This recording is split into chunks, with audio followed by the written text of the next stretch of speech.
Hello there you guys, welcome to one of my videos. On this video I'm going to be giving you my match reaction from the Manchester City Manchester United game. So Manchester City beat Manchester United 6-3 at the Etihad Stadium. Embarrassing from a Manchester United perspective. Manchester City were totally dominant, especially in that first half. The game was over at half time because Manchester City were 4-0 up. Phil Foden got a hat-trick for Manchester City. It was his first career hat-trick. Phil Foden, I highly rate him, is a very good young player. Don't forget he risen up Manchester City's academy. And Erling Haaland also got a hat-trick. It was Erling Haaland's third home hat-trick in a row. He's made Premier League history. Manchester City got Erling Haaland from Borussia Dortmund, and I did say, he was going to be the danger man for Manchester United today. He was causing all sorts of problems. He could have had more than 3 goals. There was one chance he had where he hit the side netting. Erling Haaland also provided 2 assists in the game.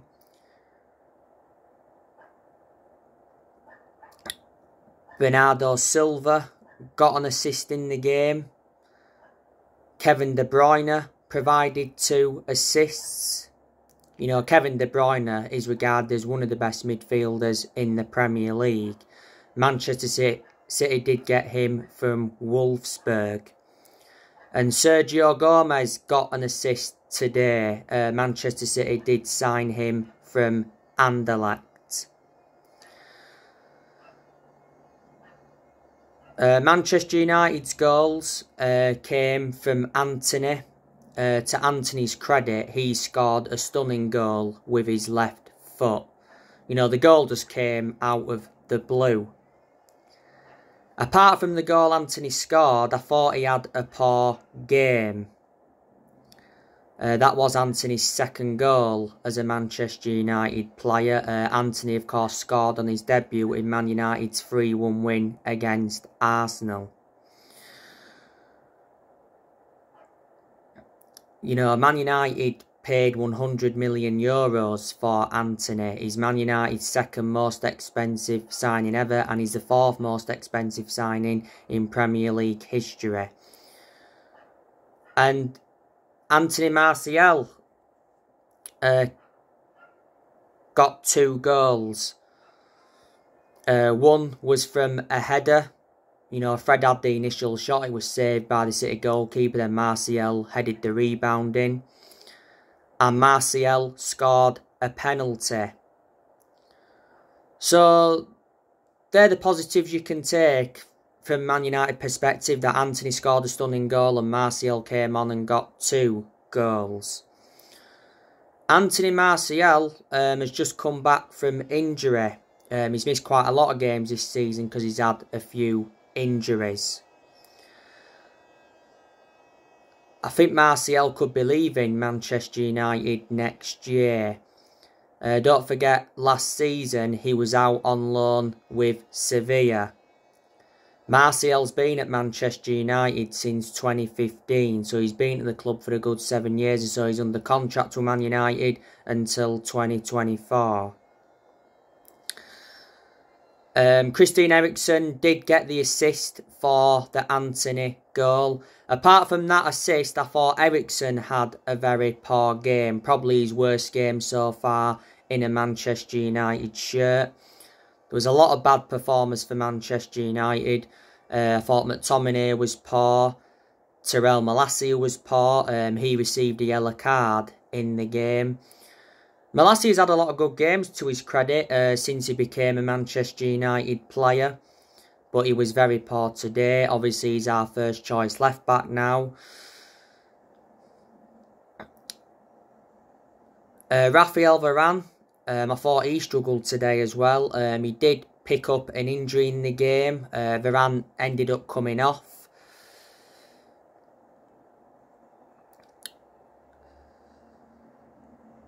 Like I said, I thought Antony was poor. Rashford was very quiet. Bruno Fernandes, I thought he was poor as well.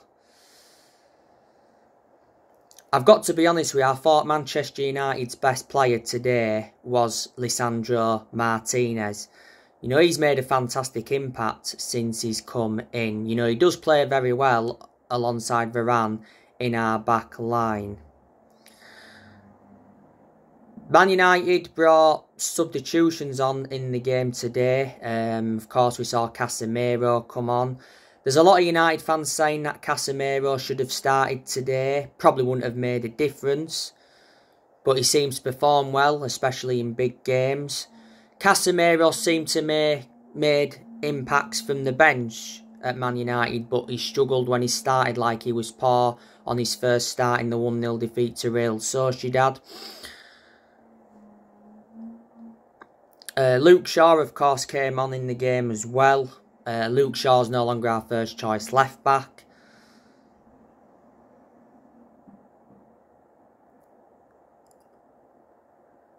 We brought other players on as well in the game. Can't remember all the players that came on. I didn't actually watch the game. I just watched the highlights.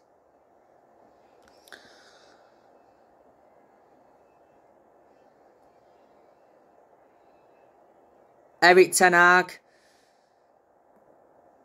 I think today he got some decisions right and I think he got some decisions wrong.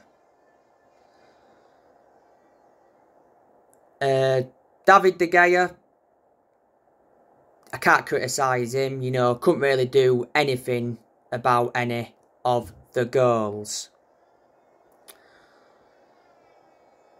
It's a shame really. We was in good form coming into this game. We'd won 5 of our last 6 games in all competitions.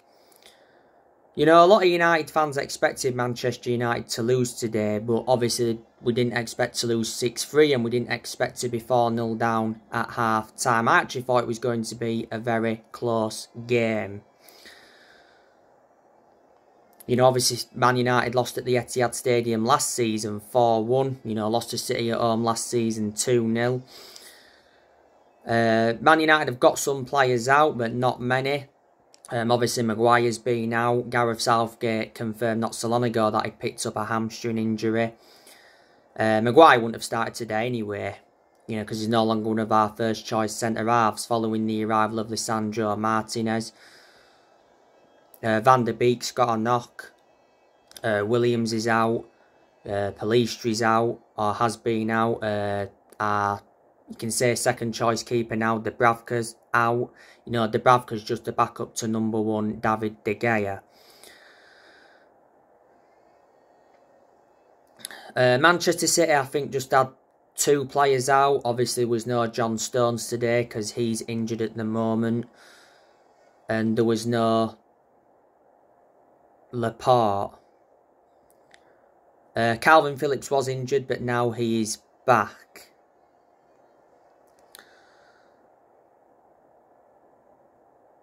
I think this season the league will be between Man City and Arsenal because they're both playing really, really well. City have won today 6-3. The other week they beat Wolves 3-0. Arsenal beat Tottenham 3-1 yesterday.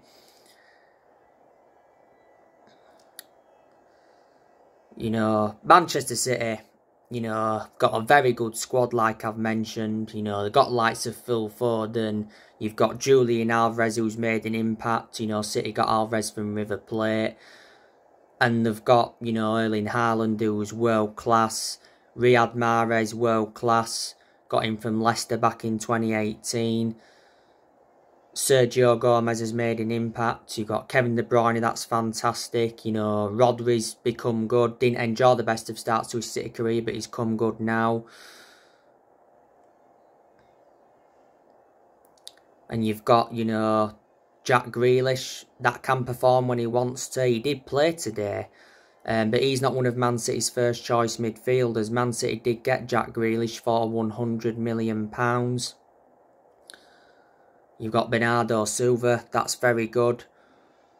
You know, City have obviously got Phillips, Cole Palmer. You know, I've got a very good defence as well. You've got Joe Cancelo. You know, John Stone's very good centre-back. Ruben Diaz is a good centre-back. City got Ruben Diaz from Benfica. It was part of a swap deal with Otamendi. Laporte's a very good centre-back. Nathan Ake, they've got him. He's not one of Man City's first choice centre-halves, but he actually started today. Maybe because Laporte's been out. And John Stones is out as well. Kyle Walker, he's a very good right-back. Man City did get him from Tottenham. Manchester City's first choice goalkeeper is Edison. Very good goalkeeper.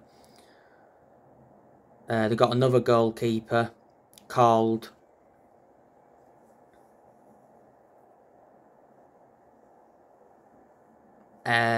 what's the other goalkeeper called now? Scott Carson, that's it, I almost forgot. And they've got another goalkeeper as well. And I like Ilkay Gundogan. He played today. He was unlucky not to score for Man City today because he did hit the woodwork from that free kick. And let me put into the equation, you know, Man City have lost players. You know, they lost Jesus to Arsenal. And, you know, Jesus has done really well since he went to Arsenal. They lost Raheem Sterling to Chelsea. They lost Zinchenko to Arsenal. City also lost Maguire quite a few years ago. They lost Leroy Sané to Bayern Munich. David Silva to Real Sociedad. Eric Garcia to Barcelona. Around 4 years ago, lost Vincent Kompany. When he left Manchester City, he became player manager at Anderlecht. They lost Otamendi. Fernandinho retired.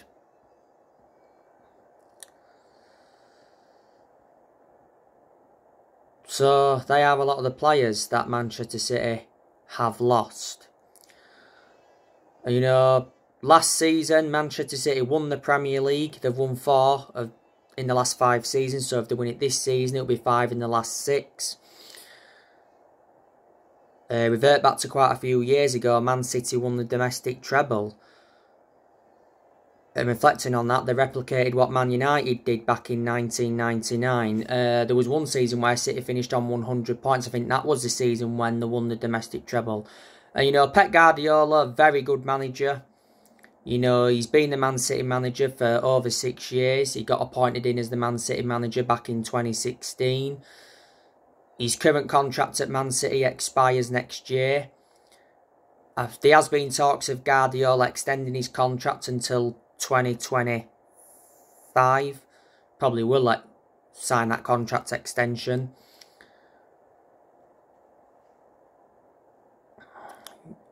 You know, Pep Guardiola, he's spent over £1 billion in his managerial career, but more than half of that's been invested into that Man City team.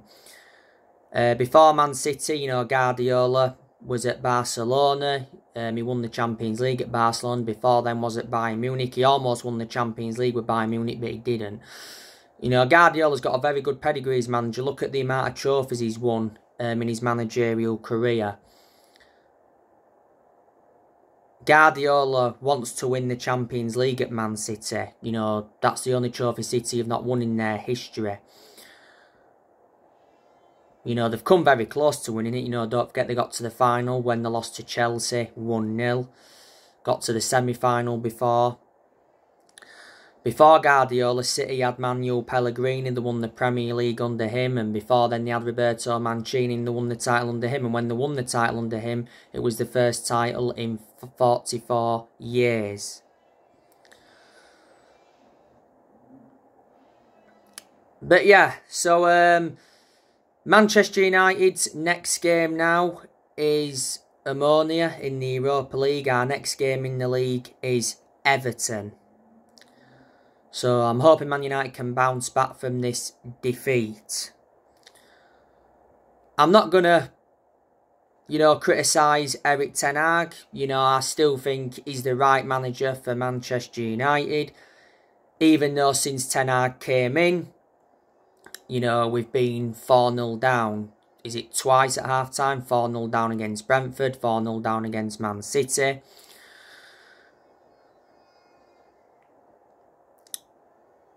Ten Hag, this is his first full season as Man United manager. He knows he's got big expectations to exceed at Man United. If Ten Hag could, get United a top 4 finish this season, I'd underline that and say, yeah, that's a good first full season. If he was to win a trophy, that would be even better. Man United have not won a domestic trophy since 2017.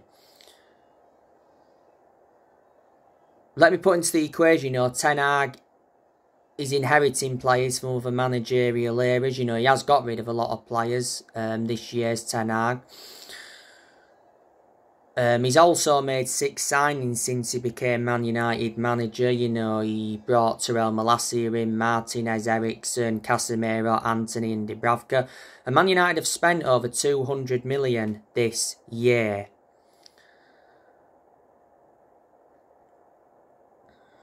And Ten Hag has already revealed his transfer plans for January. Ten Hag said Man United will continue to hold meetings over strengthening the squad. Ten Hag's going to get a transfer budget of around 70 million. If Ronaldo leaves in January, Ten Hag could have 100 million to spend in January. And I do believe that Ronaldo's on his way out of the club. Ronaldo's not started a lot of games this season, didn't start today.